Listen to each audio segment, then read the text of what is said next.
International conference हो रही है, इसका उद्घाटन माननीय सहकारी मंत्री श्री अमित शाह जी कर रहे हैं और इसका समापन 11 तारीख को श्री सुरेश प्रभु जी कर रहे हैं।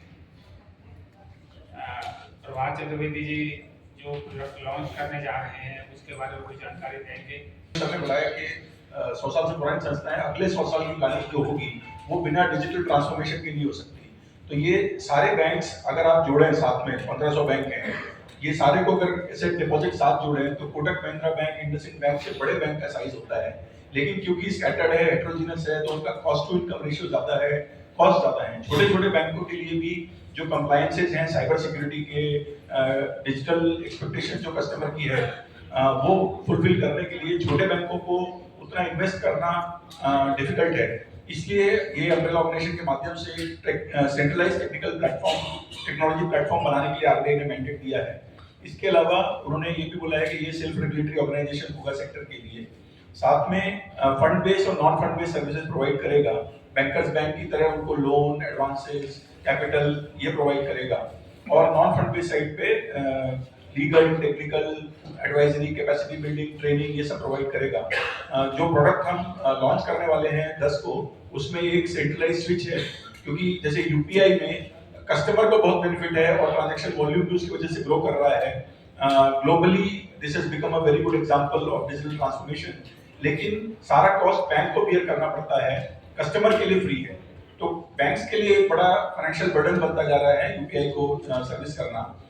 ये अपने अर्बन कोऑपरेटिव बैंकों के लिए कैसे हम इस कॉस्ट को कम ला सकते हैं पर ट्रांजैक्शन कॉस्ट को, उसके लिए एक सोल्यूशन लॉन्च करेंगे। और दूसरा, आज की डेट में जो ज्यादातर अर्बन कोऑपरेटिव बैंक हैं, जो बड़े हैं वो सक्षम है, उनके पास सारी सुविधाएं हैं, बट जो mid to small size banks हैं उनके पास डिजिटल लेंडिंग या डिजिटल पेमेंट्स के टूल नहीं है। तो कस्टमर को जैसे कमर्शियल बैंक सुविधाएं देते हैं, डिजिटली लोन देते हैं, उस तरह से ये बैंक प्रोवाइड नहीं कर पा रहे हैं अभी। वो प्लेटफॉर्म बनाना एक हमारा एजेंडा था, जो हम लोन ओरिजिनेशन सिस्टम का भी वहां पे लॉन्च करेंगे। मंत्री जी का विजन ये है कि जो सुविधाएं कमर्शियल बैंक देते हैं उनके समकक्ष वैसी ही सुविधाएं कोऑपरेटिव, और जब ये होगा तो जो सरकार का विजन है सहकार से समृद्धि, जैसा सबने बताया कि डिस्ट्रीब्यूटेड ओनरशिप है, आम आदमी इसके ओनर्स हैं छोटे छोटे बैंकों के।